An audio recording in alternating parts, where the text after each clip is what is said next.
What's going on, guys? Zach here again with another video today, and today we are going to be reviewing the 2017 BMW X3.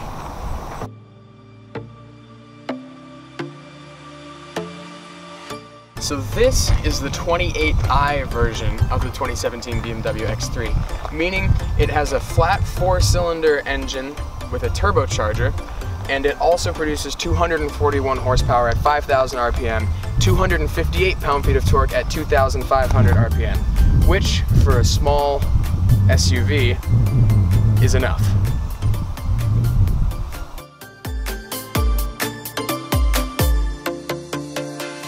So because this is a BMW, it has a sport mode, it has a traction control off mode, and it should be pretty quick. So we're on a dirt road here. We're gonna go ahead and do a launch in the X3 and see how it fares on not so great pavement and me pushing it to its absolute limits, which no one would ever do.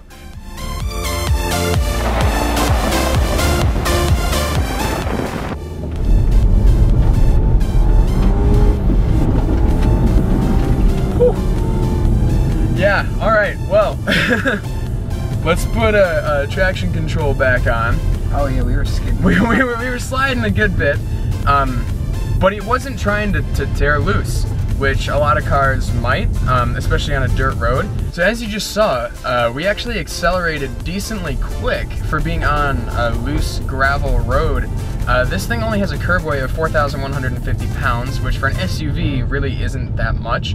My dad's 550 weighs more than that. Yeah, there was a little bit of skidding, a little bit of sliding, but it wasn't tail happy. It was surprisingly grounded. Yeah, honestly impressed. If you're gonna be doing launches off of loose gravel dirt roads, this is a win.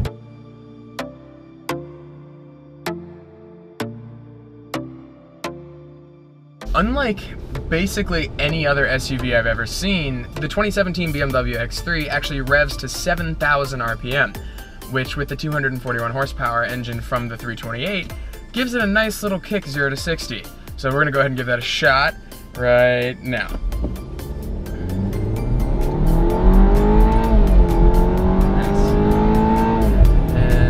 And there we go. So pretty quick for an SUV. Obviously it doesn't throw you back, but you wouldn't expect it to. Alright, well I've had a little bit of time to drive the car around, you know, push a little bit, see how it responds. For an SUV, this thing is incredibly quick. Mind you, it's gonna get killed by the Levante or the Bentayga, but like, that's not what we're comparing this SUV to. This specific model, the X3 28i, has an MSRP of around $46,000, which for a brand new car of this caliber is really, really reasonable.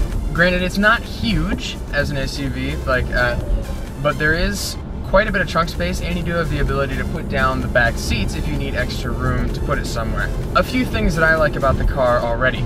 It revs to 7,000 RPM, which I don't know of any other SUVs that do that right now. I'm sure there are, but I personally haven't driven them. It's quite responsive with the throttle, especially in sport mode. It feels like I'm driving a car and not a 4,000 pound SUV, which I really like because I really like the way my 3 Series feels, which is the way that it is. The ride is very comfortable. There's nothing harsh about it.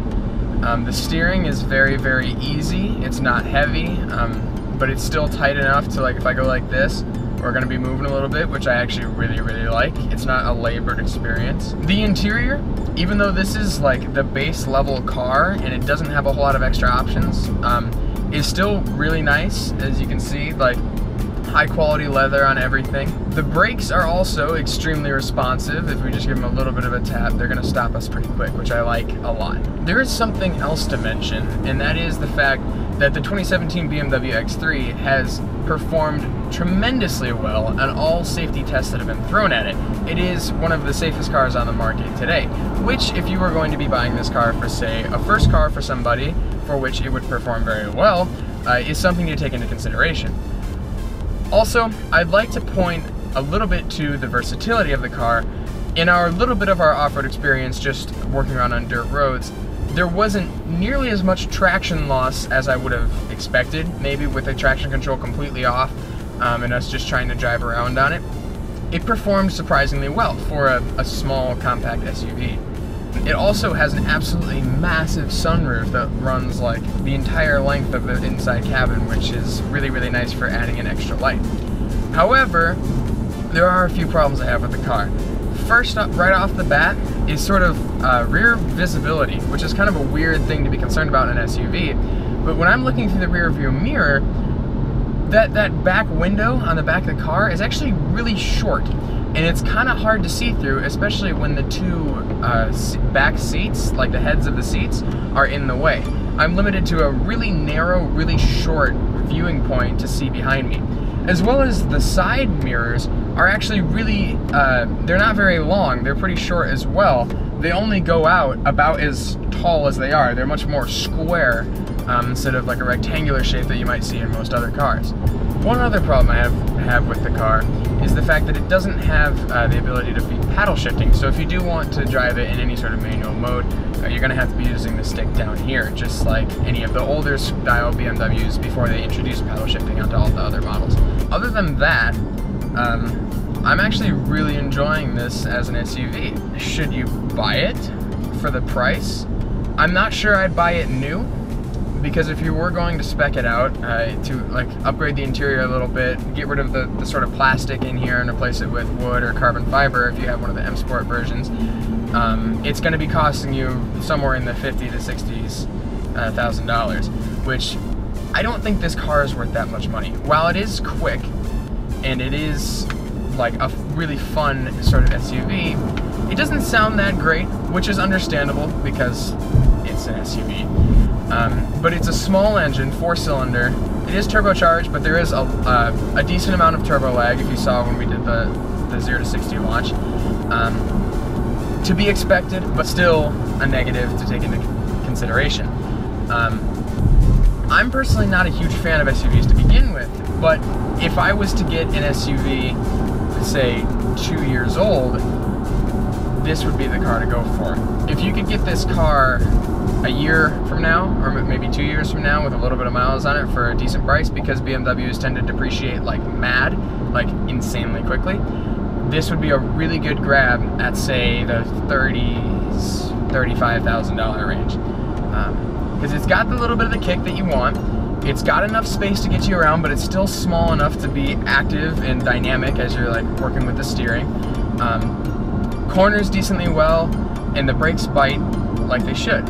In conclusion, the 2017 BMW X3 28i is a perfect car to get you from point A to point B with just enough excitement to keep you from falling asleep, basically. While it is decently quick for an SUV and performs decently well, its relatively limited horsepower compared to its weight means it's not going to be outperforming any of the Cayennes or Macans that you might be pitting this car up against for similar price ranges when this was spec'd out fully.